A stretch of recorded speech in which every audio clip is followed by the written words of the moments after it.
வணக்கம் மாணவர்களே. இப்போ நம்ம இந்த வீடியோவில் வந்து 7ஆம் வகுப்பு தமிழ் பாடத்துக்கான 3ஆம் இடைப்பருவ தேர்வு கொஸ்டின் தான் வந்து பார்க்க போகிறோம்.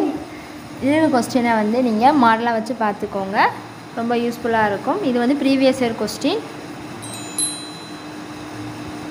தேங்க்யூ.